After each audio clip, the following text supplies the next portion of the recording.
નમસ્કાર વિદ્યાર્થી મિત્રો, લાસ્ટ લેક્ચરમાં આપણે આમનોંધના ચેપ્ટરમાં દાખલા નંબર 9 ગણ્યો હતો. દાખલા નંબર 9 છે એ માલના વ્યવહારોની આમનોંધનો દાખલો હતો. હવે આપણે દાખલા નંબર 10 આજે ગણવાનો છે. 10 અને 11. દાખલા નંબર 10. વિદ્યાર્થી મિત્રો, દાખલા નંબર 10 છે એ મિલકતના વ્યવહારોની આમનોંધનો દાખલો છે. હવે વિદ્યાર્થી મિત્રો, મિલકતના વ્યવહારો, મિલકતની ખરીદી કરો અને મિલકતનું વેચાણ કરો.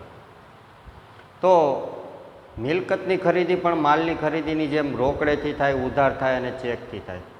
અને મિલકતોનું વેચાણ પણ રોકડેથી થાય, ઉધાર થાય અને ચેકથી થાય, માલની જેમ જ.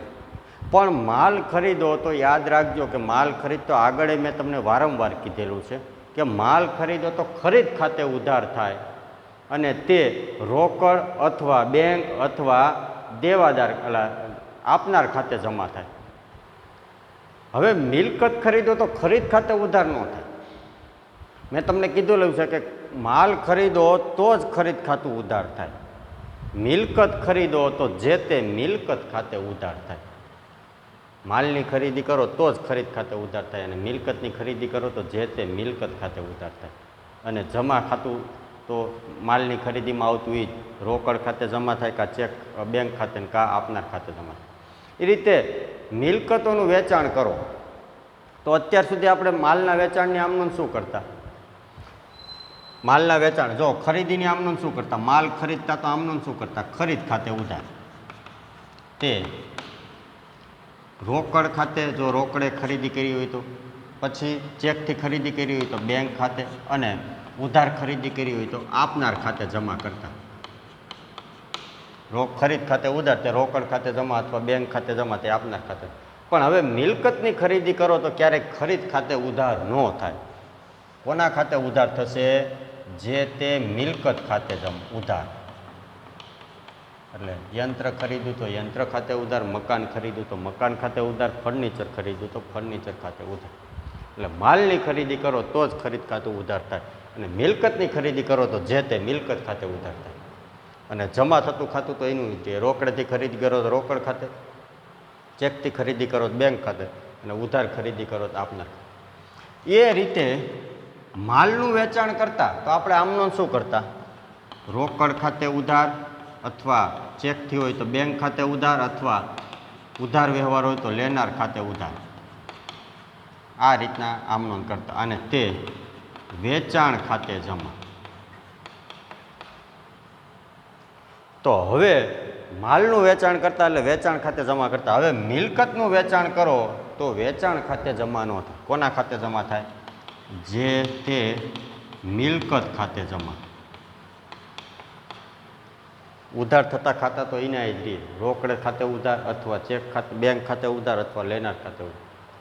અને જે તે મિલકત ખાતે જમા. એટલે ફર્નિચર વેચવું તો ફર્નિચર ખાતે જમા, યંત્ર વેચવું તો યંત્ર ખાતે જમા, મકાન વેચવું તો મકાન ખાતે જમા, મશીનરી વેચી તો મશીનરી ખાતે જમા. તો ખ્યાલ આવ્યો વિદ્યાર્થી મિત્રો? ખરીદ અને વેચાણ શબ્દ કોની માટે વાપરવામાં આવે? માત્ર માલ માટે. જો માલની ખરીદી થાય તો જ ખરીદ ખાતે ઉધાર થાય. બાકી મિલકતની ખરીદી થાય તો જે તે મિલકત ખાતે ઉધાર. જમા થતા ખાતા તો એના જ રહે. રોકડથી ખરીદી હોય તો રોકડ ખાતે જમા, ચેકથી ખરીદી હોય તો બેંક ખાતે, અને ઉધાર ખરીદી હોય તો આપનાર ખાતે. એ રીતે માલનું વેચાણ કરો તો જ વેચાણ ખાતે જમા થાય. પણ હવે મિલકતનું વેચાણ કરો તો જે તે મિલકત ખાતે જમા થાય. ઉધાર થતા ખાતા તો એના જ રહે. કાં રોકડ ખાતે ઉધાર, કાં બેંક ખાતે, કાં ઉધાર વેચવું હોય તો લેનાર ખાતે. તો ખ્યાલ આવ્યો? હવે બીજું એ તમને સમજાવવાનું, એટલે મિલકતની ખરીદી અને મિલકતના વેચાણના વ્યવહારો આવશે. હવે બીજી તમને એ વસ્તુ સમજાવવાની છે મિલકતના વ્યવહારમાં, કે કોઈ પણ મિલકત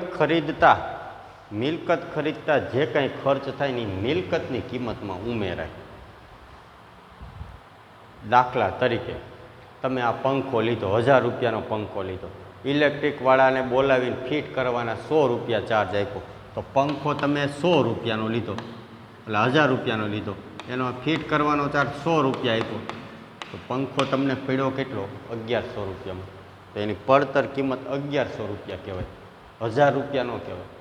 એટલે કોઈ પણ મિલકત ખરીદતા મિલકત ચાલુ થાય ત્યાં સુધીમાં જે કાંઈ ખર્ચ થાય એ મિલકતની કિંમતમાં દાખલા તરીકે તમે બાઇક લીધું, માની લો કે 50,000 રૂપિયાનું બાઇક લીધું, તો બાઇક લ્યો તો કંઈ એસેસરી ભેગી ન આવે, અરીસાન કેરિયર ને તમારી જે શોખની વસ્તુ નાખવી હોય, બરાબર. તો માની લો કે એસેસરીનો તમે 3,000 રૂપિયા બાઇક લીધા પછી ખર્ચો કર્યો, તો બાઇક તમને પડ્યું કેટલામાં? 53,000. તો એની પડતર કિંમત 53,000 રૂપિયા કહેવાય. ખ્યાલ આવ્યો? માની લો કે તમે 5 લાખનું મકાન લીધું, તો એ મકાન લીધા પછી તમે માની લો કે મકાનની અંદર ફર્નિચર કરાવ્યું, પીઓપી કરાવ્યું, એના 70,000 રૂપિયા ખર્ચ થયો. તો મકાન 5 લાખનું જ લીધું હતું, લીધા પછી ખર્ચો કર્યો 70,000, તો પડતર કિંમત કેટલી થઈ? 5,70,000 રૂપિયા. ધંધાની અંદર માની લો કંઈક યંત્ર ખરીદું, તો જો અમુક ફેક્ટરીઓ હોય ને એમાં મોટા મોટા યંત્રો હોય, એમાં ક્રેન દ્વારા તો એને ફિટ કરવું પડે, એને ઉતારવું પડે, એવડા મોટા યંત્ર હોય. તો માની લો કે 10 લાખનું યંત્ર લીધું હોય, તો એને ક્રેન દ્વારા ઉતારવાનું, એની ફિટિંગ કરવા માટે ટેકનિકલ માણસોને બોલાવવા પડે, બરાબર. તો એ 10 લાખનું યંત્ર લીધું હોય તો આ 50,000 રૂપિયા તો આ ખર્ચ થયો, એને લાવવાની મજૂરી, ઉતારવાની મજૂરી, ગોઠવવાની મજૂરી. તો એ યંત્ર પડે કેટલામાં? 10 ને 50,000 રૂપિયા બીજો ખર્ચ થયો. ચાલુ થયું ત્યાં સુધી 10,50,000 રૂપિયા ખર્ચ થયો. તો યંત્રની પડતર કિંમત કેટલી કહેવાય? 10,50,000. તો વિદ્યાર્થી મિત્રો યાદ રાખજો, કોઈ પણ મિલકત ખરીદો અને મિલકત ખરીદતા જે કાંઈ ખર્ચ થાય એ મિલકતની કિંમતમાં ઉમેરાય, એટલે એ એની પડતર કિંમત કહેવાય. ખ્યાલ આવ્યો? તો એ મિલકત ખરીદી અને વેચાણ વિશેના વ્યવહારોનો દાખલો છે, દાખલા નંબર 10. ચાલો તો દાખલા નંબર 10 ગણીએ.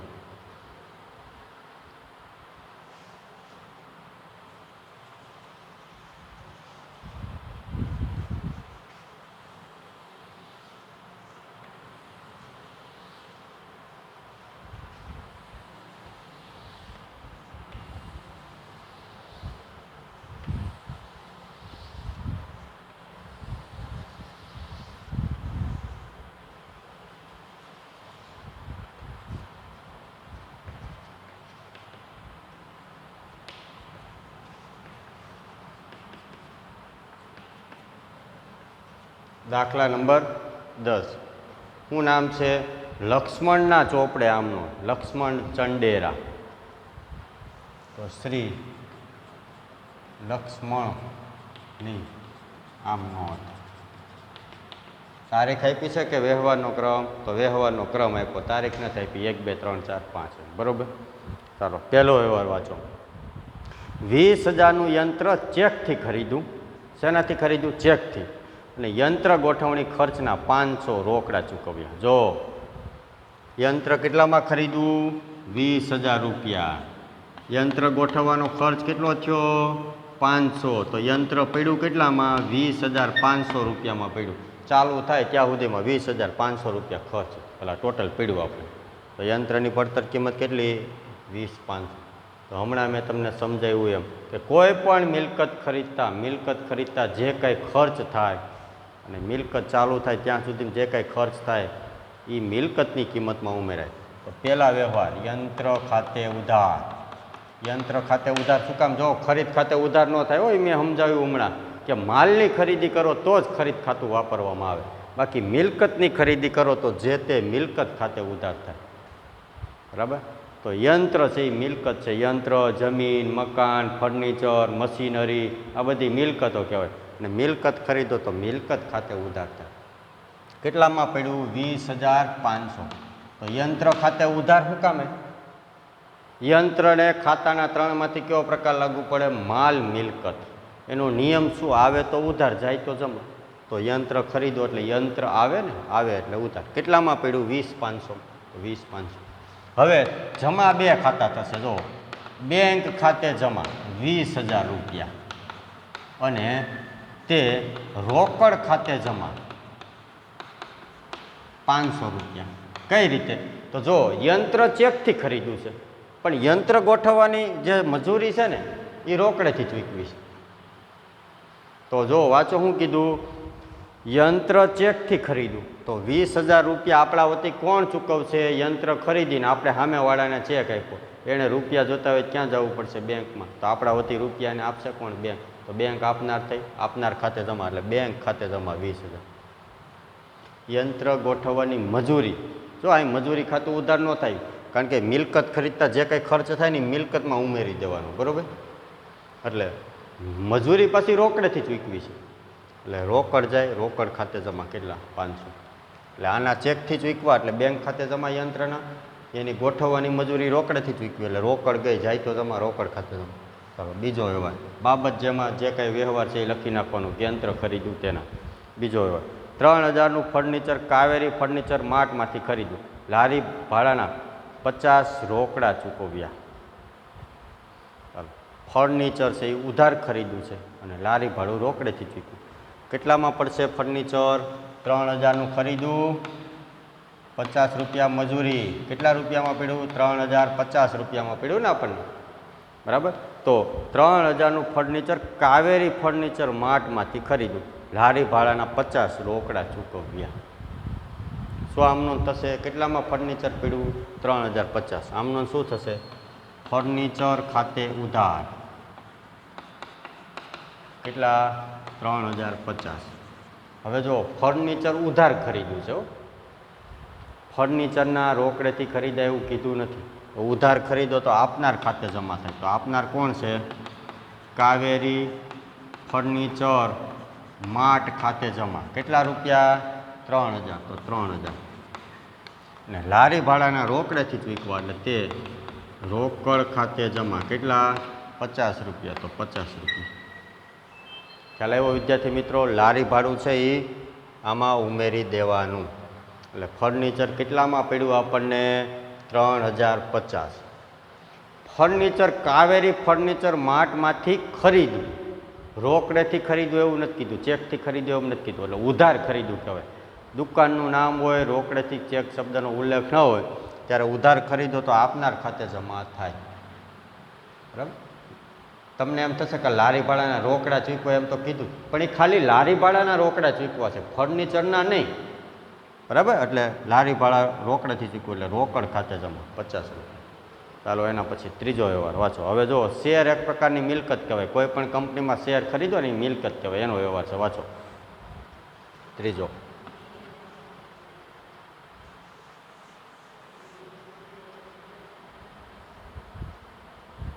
મહાલક્ષ્મી મિલના 50 શેર, શેર દીઠ 100ના ભાવે ખરીદી ને શેર દીઠ 50 પૈસા દલાલી સહિતના નાણાં ચેકથી ચૂકવ્યા. જો કેટલા શેર ખરીદા?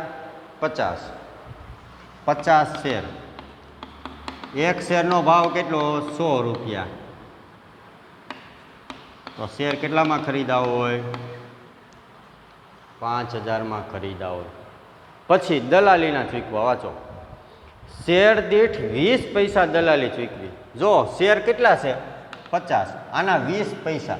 જો 20 પૈસા કે ને એટલે 20% જ કરવાના હો. શેર દીઠ 20 પૈસા કીધું, આના 20% નહીં કરવાના. શેર દીઠ 20 પૈસા. તો શેર કેટલા છે? 50, એના 20%. 20 પૈસા કે એટલે 20% કરવાનું, કારણ કે ટકાની ગણતરી પણ 100થી થાય અને રૂપિયો પણ 100 પૈસે એક રૂપિયો થાય. 20 પૈસા કે એટલે 20% કરવાનું. તો શેર દીઠ 20 પૈસા. તો શેર કેટલા ખરીદા? 50, આના 20% કેટલા થાય? તો 10 રૂપિયા થાય. જો આના 20% કરો કેટલા થાય? 10 રૂપિયા. તો 10 રૂપિયા એટલે ટોટલ શેર કેટલામાં ખરીદા? 5,010. ચાલો મિલકત કઈ? શેર. જો અહીંયા ફર્નિચર હતું, અહીં યંત્ર હતું, અહીં શેર આવે છે. તો શેર ખાતે ઉધાર કેટલા રૂપિયા? 5,010 અને તે બેંક ખાતે જમા. કેટલા? 5,010. જો અહીં એક જ ખાતું જમા થયું. શું કીધું છે? દલાલી સહિતના રૂપિયા ચેકથી ચૂકવા. એટલે બધાય રૂપિયા 5,000 અને 10 રૂપિયા દલાલી, 2 રૂપિયા ચેકથી ચૂકવા. એટલે બધાય રૂપિયા બેંક ખાતે જમા. દલાલી સહિતના રૂપિયા ચેકથી ચૂકવા, બેંક ખાતે જમા. શેર ખાતે ઉધાર, તે બેંક ખાતે જમા, બરાબર? ચાલો એના પછી ચોથો, 5,000ના ફર્નિચરના બદલામાં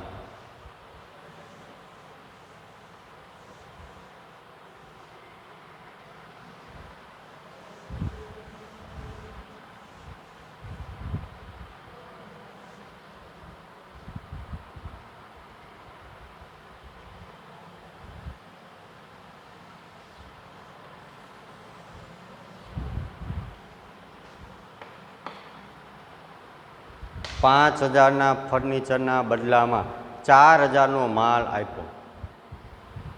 ફર્નિચર ખરીદું, બદલામાં માલ આપ્યો. ફર્નિચર આવે છે, ફર્નિચર ખાતે ઉધાર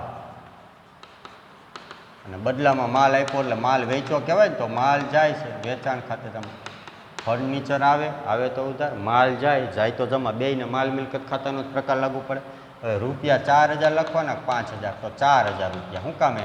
તો જો આપણે માલ કેટલાનો આપ્યો, આપણા ધંધામાંથી કેટલું વસ્તુ ગઈ? 4,000ની ગઈ ને, 4,000નો માલ આપ્યો. ફર્નિચર ભલે ને ગમે એટલાનું હોય, એ તો ખરીદવું છે ને. આપણે કેટલાનો માલ આપ્યો? 4,000નો, તો 4,000 રૂપિયા લખવાના. ફર્નિચર ખાતે ઉધાર, તે વેચાણ ખાતે જમા. કેટલા રૂપિયા? 4,000. એટલે ફર્નિચર ખરીદીને બદલામાં માલ વેચો કહેવાય. ફર્નિચર આવે છે, માલ જાય છે. ચાલો એના પછી છઠ્ઠો, પાંચમો, 6,000નું જૂનું યંત્ર 5,000માં વેચ્યું. જો હવે રોકડેથી વેચવું કહેવાય, કાંઈ ઉલ્લેખ નથી કોને વેચવું, શું કામ વેચવું, રોકડેથી વેચવું, ચેકથી વેચવું, કાંઈ ખબર નથી, કીધું નથી, એટલે રોકડેથી વેચવું કહેવાય. આમ નોંધ થશે રોકડ ખાતે ઉધાર. કેટલા રૂપિયા? હવે 5,000માં વેચું તો 5,000 રૂપિયા આવે ને, આવે તો ઉધાર. રોકડ આવે, વેચો એટલે રૂપિયા આવે, કાંઈ નથી કીધું એટલે રોકડા વેચ્યા કોઈ, રોકડ આવે તો ઉધાર. પછી ફર્નિચર વેચાણના નુકસાન ખાતે ઉધાર. કેટલા? 1,000. અને તે ફર્નિચર ખાતે જમા. કેટલા? તો 6,000 રૂપિયા. જો સમજી લ્યો, ફર્નિચર કેટલાનું હતું? 6,000નું. વેચ્યું કેટલામાં? 5,000. તમે કાંઈક 6,000ની વસ્તુ કોકને 5,000માં વેચો તો 1,000 નુકસાન થયું કહેવાય ને. તો ફર્નિચર વેચ્યું, કાંઈ નથી કીધું એટલે રોકડેથી વેચવું એટલે રોકડા રૂપિયા આવ્યા. આવે તો ઉધાર, રોકડ ખાતે ઉધાર. કેટલામાં વેચ્યું? 5,000 રૂપિયા આવ્યા. હતું કેટલાનું? 6,000નું. તો 1,000 નુકસાન ગયું. તો નુકસાન થાય તો મેં તમને કીધું ઉપજ ખર્ચ ખાતાના નિયમ મુજબ કોઈ પણ ખર્ચ કે નુકસાન થાય ને હંમેશા ઉધાર થાય. શેનાથી નુકસાન થયું? ફર્નિચરથી. તો ફર્નિચર વેચાણના નુકસાન ખાતે ઉધાર 1,000. અને ફર્નિચર વેચવાથી ફર્નિચર જાય તો જમા, એટલે ફર્નિચર ખાતે જમા 6,000 રૂપિયા. ચાલો એના પછી છઠ્ઠો, 50,000ની જમીન ખરીદી, 2,000 દસ્તાવેજ તથા કાનૂની ખર્ચ થયા, નાણાં રોકડા ચૂકવી દીધા. 50,000ની જમીન ખરીદી અને 2,000 દસ્તાવેજ ખર્ચ તથા કાનૂની ખર્ચ થયા, નાણાં રોકડા ચૂકવી દીધા. જમીન પડી કેટલામાં ટોટલ? 50,000, 2,000 દસ્તાવેજ ખર્ચ, 52,000માં પડી ને. હમણાં મેં તમને સમજાવ્યું હતું એમ. બધા રોકડા ચૂકવા છે. આમનો શું થાય? ખરીદી છે ને, જમીન મિલકત આવે છે, જમીન ખાતે ઉધાર. કેટલામાં પડી જમીન? 52,000. ઉપર આગળ હમણાં કરે આ વ્યવહાર કરાવ્યા ને રોકડેથી ખરીદ્યા. બધાય નાણાં રોકડેથી ચૂકવા છે. રોકડ ખાતે જમા. કેટલા? 52,000. ચેકથી ચૂકવા એવું કીધું નથી. ઉધાર વ્યવહાર હોય તો પછી વ્યક્તિ કે દુકાનનું નામ આપ્યું નથી, એટલે બધાય રૂપિયા રોકડા જ ચૂકવા હોય. આખો વ્યવહાર રોકડ હોય. જમીન ખાતે ઉધાર 52,000 અને તે રોકડા ચૂકવા, રોકડ ગઈ જાય તો જમા, રોકડ ખાતે જમા. કેટલા? 52,000 રૂપિયા. તો વિદ્યાર્થી મિત્રો, આ દાખલો છે એ આપણે મિલકતની લેવડ દેવડનો દાખલો હતો. આના પછીનો દાખલો હવે આપણે ખર્ચની લેવડ દેવડનો દાખલો છે.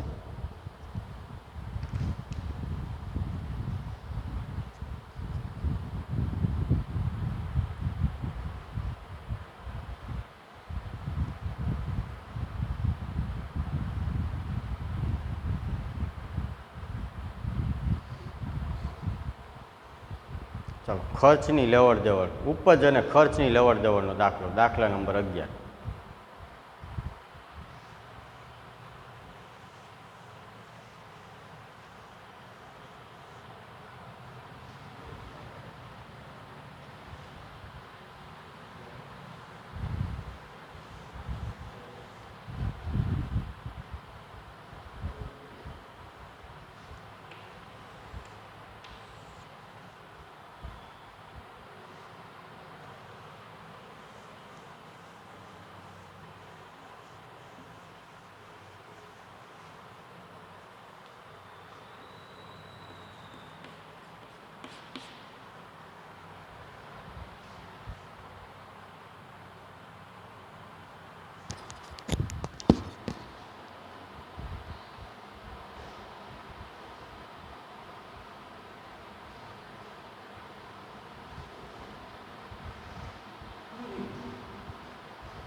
ચલો દાખલા નંબર 11 ઉપજ અને ખર્ચના વ્યવહારનો દાખલો છે.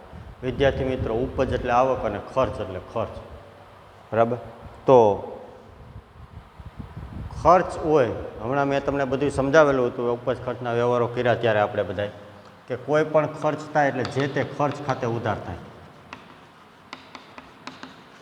અને તે રોકડ અથવા બેંક ખાતે જમા થશે. કોઈ પણ ખર્ચ હોય, ખર્ચમાં પગાર, મજૂરી, ભાડું, વીમા પ્રીમિયમ, જાહેરાત ખર્ચ, સ્ટેશનરી ખર્ચ, વટાવ, આ બધું આવે.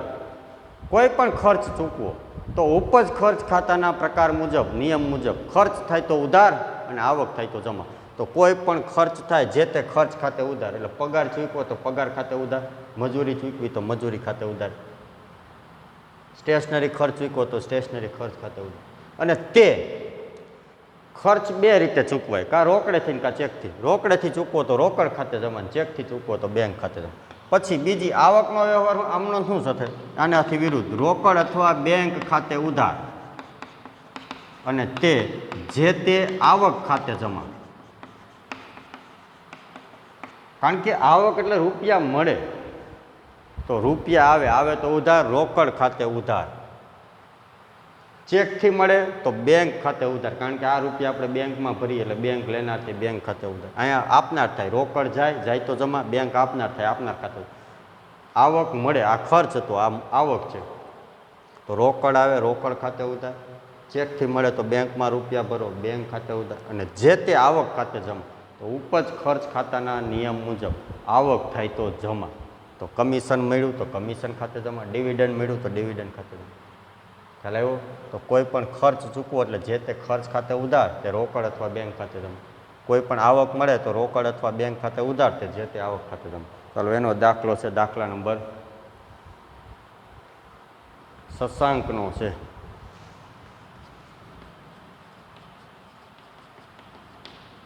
શશાંકની આમનો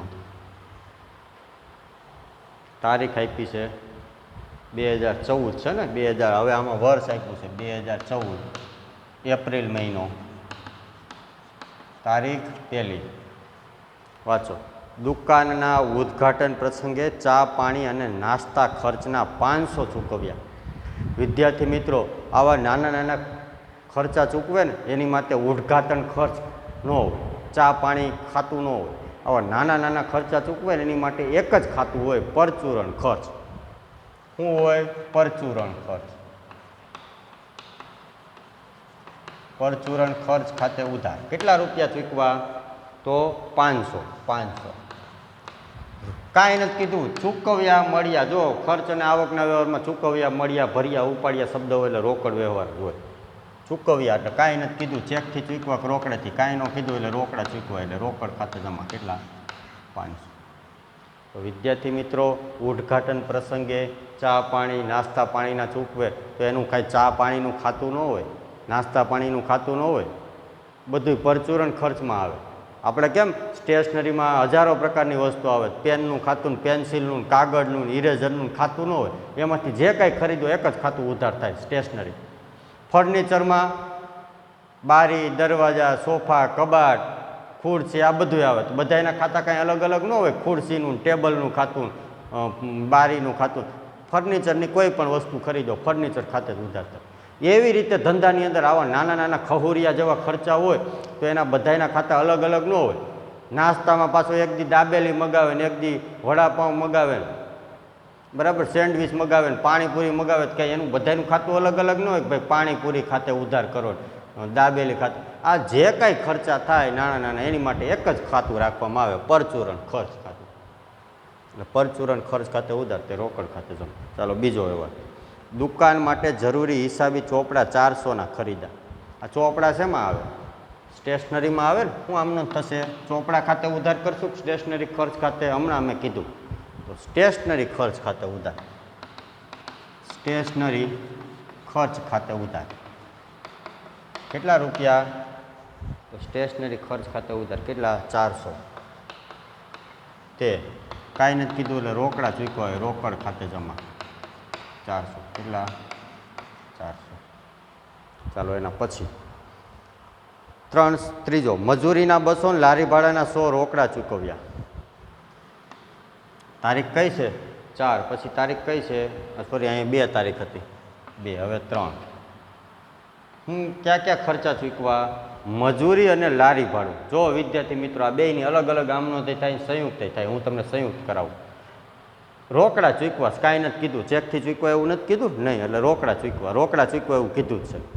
2 આમનોંધ થાય. મજૂરી ખાતે ઉધાર તે રોકડ ખાતે જમા, લારી ભાડા ખાતે ઉધાર તે રોકડ ખાતે જમા. તો બેયમાં રોકડ ખાતે તો જમા થાય જ છે ને 2 આમનોંધમાં. તો પછી 2 આમનોંધ અલગ અલગ ન કરાય, સંયુક્ત આમનોંધ કરાય. મજૂરી ખાતે ઉધાર, લારી ભાડા ખાતે ઉધાર, ખર્ચ જે તે ખર્ચ હોય તો ખર્ચ હંમેશા શું થાય? અમે તમને સમજાવ્યું હતું, મેં હમણાં સમજાવ્યું આમનો કે ઉપજ ખર્ચ ખાતાના નિયમ મુજબ ખર્ચ હંમેશા શું થાય? ઉધાર. તો મજૂરી ખાતે ઉધાર, લારી ભાડા ખાતે ઉધાર. કેટલી છે મજૂરી? તો 200. લારી ભાડું કેટલું છે? તો 100. અને તે રોકડ ખાતે જમા. કેટલા? 300 રૂપિયા. મજૂરી ખાતે ઉધાર, લારી ભાડા ખાતે ઉધાર તે રોકડ ખાતે જમા. કેટલા રૂપિયા? 300. બેયની અલગ અલગ આમનોંધ કરો તો શું થાય? મજૂરી ખાતે ઉધાર તે રોકડ ખાતે જમા 200. પછી નીચે પાછી 3 તારીખ લખીને આમનોંધ લખવાની. લારી ભાડા ખાતે ઉધાર 100 તે રોકડ ખાતે જમા 300. તો બેયમાં રોકડ ખાતું જમા થાય જ છે. તો પછી સંયુક્ત આમનોંધ કરી નાખવાની, એટલે સંયુક્ત આમનોંધ કેવી કહેવાય? મજૂરી ખાતે ઉધાર 200, લારી ભાડા ખાતે ઉધાર 100, રોકડ ખાતે જમા કેટલા? 300. ચૂકવો એટલે રોકડ જાય તો જમા. અને આ 2 ખર્ચ છે. ઉપજ ખર્ચ ખાતાના નિયમ મુજબ ખર્ચ થાય તો ઉધાર. ચાલો એના પછી 5મી તારીખ. દુકાન ભાડાના 500 અને ઘર ભાડાના 300 ચૂકવ્યા. આમાં કરાવી દો, બરોબર. તારીખ કેટલામી છે? તારીખ છે 5. દુકાન ભાડા ખાતે ઉધાર. ઘર ભાડું છે ને એ જો અંગત ખર્ચ કહેવાય, ઉપાડ કહેવાય. ઉપાડ ખાતે ઉધાર. અને ઘર ખર્ચ ચૂકવો ને તો એ ઘર ભાડા ખાતે ઉધાર ન થાય. પુત્રની સ્કૂલ ફીના ચૂકવો તો પુત્રની સ્કૂલ ફી ખાતે ઉધાર ન થાય. ઘેરે કથા કરો ને ખર્ચ ચૂકવો તો ઘરે કથાને ખર્ચ ખાતે. ઘર માટે રૂપિયા ચૂકવાની, કોઈ પણ હેતુ માટે લઈ જાઓ, ઘર માટે લઈ ગયા ને એટલે ઉપાડ ખાતું જ ઉધાર થાય. ઘર ભાડું ખાતું ઉધાર ન થાય. પણ ધંધાનો ખર્ચ હોય તો જે તે ખર્ચ ખાતે ઉધાર થાય. તો દુકાન ભાડું એ ધંધાનો ખર્ચ છે. દુકાન ભાડા ખાતે ઉધાર કેટલા રૂપિયા છે? દુકાન ભાડા ખાતે ઉધાર 500. ઘરના ભાડા માટે કેટલા રૂપિયા ચૂકવા? તો ઉપાડજો 300. તો 300. અને તે રોકડ ખાતે જમા કેટલા? 800. કાંઈ નથી કીધું એટલે રોકડેથી ચૂકવો હોય. ચાલો હવે આ ખર્ચના વ્યવહાર હતા. હવે આવે છે આવક. તો આવકમાં રોકડ અથવા બેંક ખાતે ઉધાર, જે તે આવક ખાતે જમા.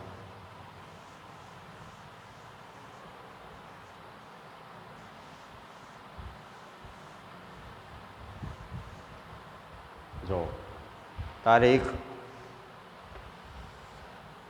કેટલામી? તારીખ 10મી. શું કીધું? કમિશનના મળ્યા. કાંઈ નથી કીધું એટલે રોકડા મેળવે. હવે આવકનો વ્યવહાર છે. રોકડ ખાતે ઉધાર, જે તે આવક. એટલે આવકનું નામ શું? ઉપજ ખર્ચ ખાતાના નિયમ મુજબ આવક થાય તો જમા. અત્યાર સુધી ખર્ચા હતા, ખર્ચ ઉધાર કર્યો, આવક જમા. રોકડ ખાતે ઉધાર તે આવકનું નામ શું? કમિશન. એટલે કમિશન ખાતે જમા. કેટલા રૂપિયા છે? તો 400. તો 400. ચાલો એના પછી 12મું. દલાલીનો 800નો ચેક મળ્યો.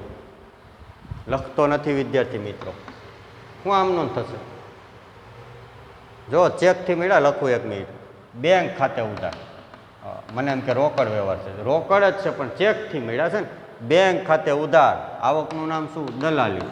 દલાલી ખાતે જમા. કેટલા રૂપિયાનો દલાલીનો ચેક મળ્યો? તો 800. તો 800 રૂપિયા. ચેક રૂપિયા મળ્યા છે ને એટલે બેંક ખાતે ઉધાર. અહીંયા રોકડેથી મળ્યા, રોકડ ખાતે ઉધાર. ચેકથી મળ્યા, બેંક ખાતે ઉધાર.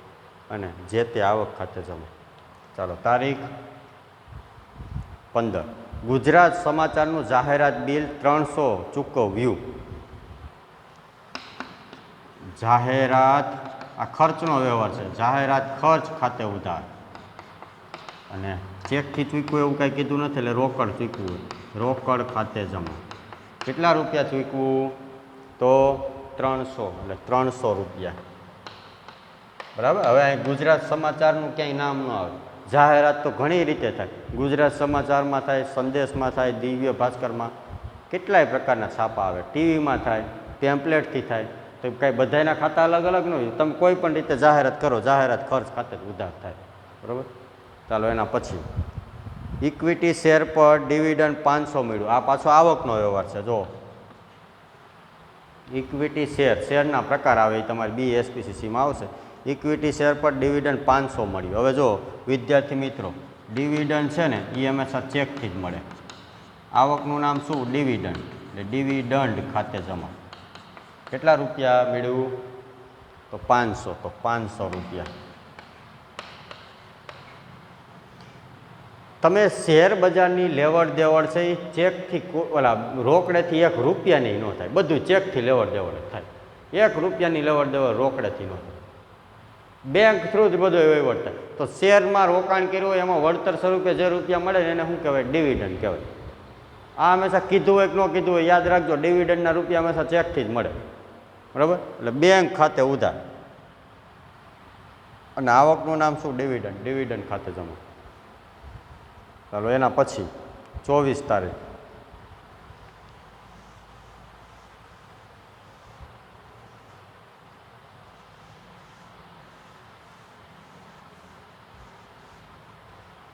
તારીખ 24.